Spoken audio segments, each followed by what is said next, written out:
কয়েকটা প্রশ্ন নেব।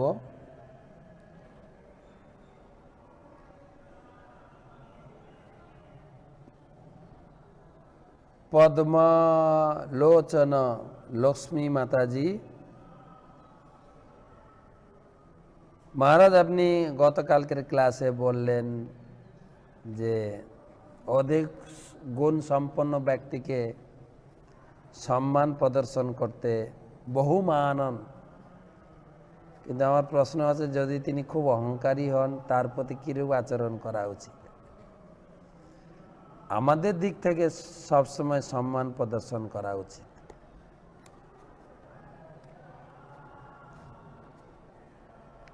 আমাদের কর্তব্যটা আমরা করব।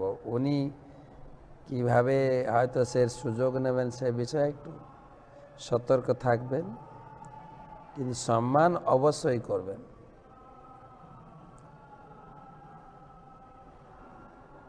পরবর্তী প্রশ্ন শ্রীনগর থেকে সুজিত ভূঁইয়া বলছি, আমি নিজের মধ্যে সমস্ত সুখ দুঃখ পূর্বকৃত কর্মের ফল বলে মেনে নিলাম, কিন্তু বাড়ির যে সমস্ত ছেলে মেয়েরা খারাপ কাজ করছে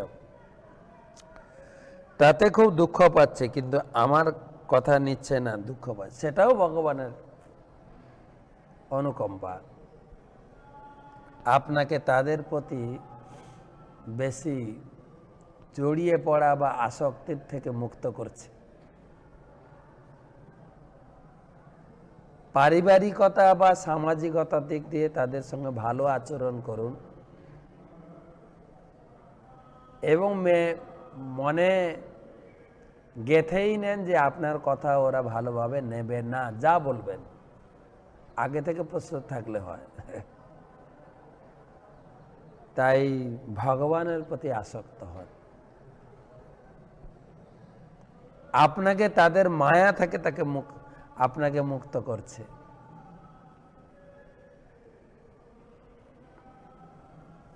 বাড়ির লোক ভক্তির অনুকূল হলেও ভগবানের কৃপা, প্রতিকূল হলেও ভগবানের কৃপা।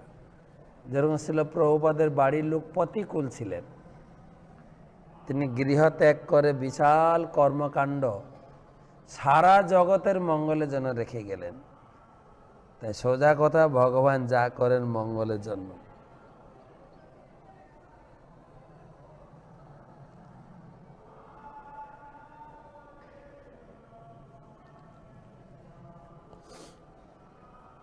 পরম গতি গৌরাঙ্গ প্রভু বর্ধমান থেকে,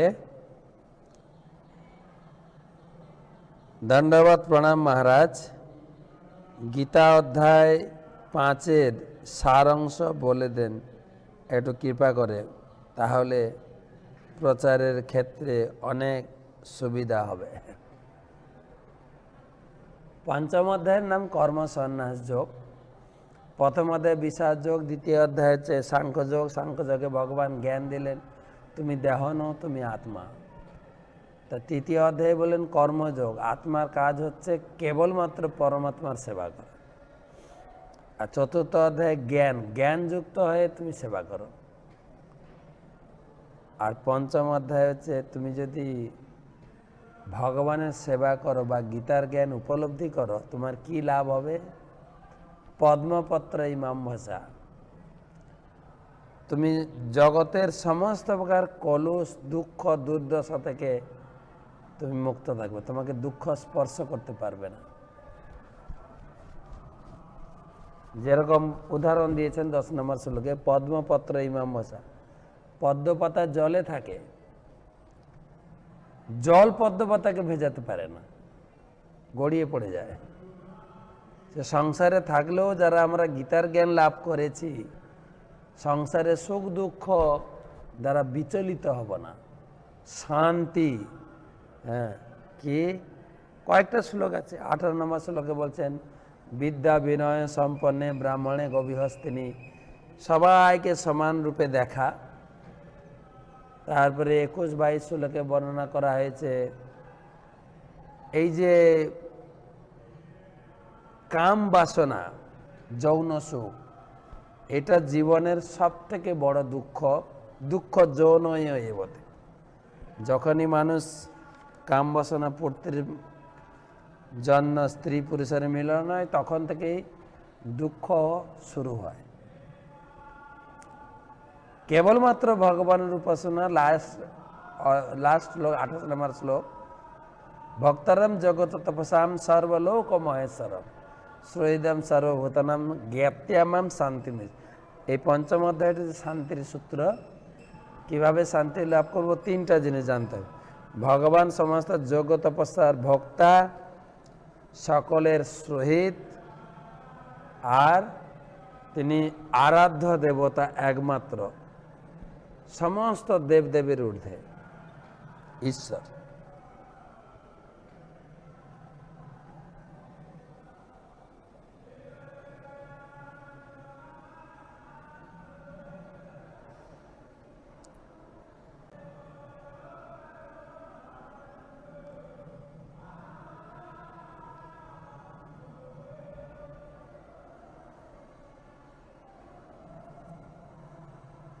কাশীনাথ ভূঁইয়া জয়পুর থেকে একটা আমার প্রশ্ন জানার ইচ্ছা, দয়া করে বিদ্যা, অবিদ্যা, অপরাবিদ্যা কাকে বলে? 24 স্থিতি কি কি? বিদ্যা, অবিদ্যা, পরাবিদ্যা, অপরাবিদ্যা, এই তিনটা নয়। বিদ্যা, অবিদ্যা, পরাবিদ্যা, অপরাবিদ্যা। বিদ্যা হচ্ছে গীতা ভাগবতের বিদ্যা, আর অবিদ্যা হচ্ছে স্কুল কলেজের বিদ্যা। আবার কথা বলেছি, স্কুল কলেজের বিদ্যা অর্থবিদ্যা, আর গীতা ভাগবতের বিদ্যা হচ্ছে পরম অর্থ বিদ্যা। পরাবিদ্যা মানে বেদশাস্ত্রের জ্ঞান, গীতা ভাগবতের জ্ঞান। অপরা মানে জড় জগতের জ্ঞান। একই, দুটো একই।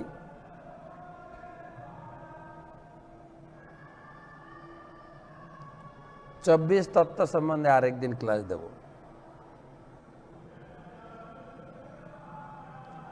লাস্ট প্রশ্ন,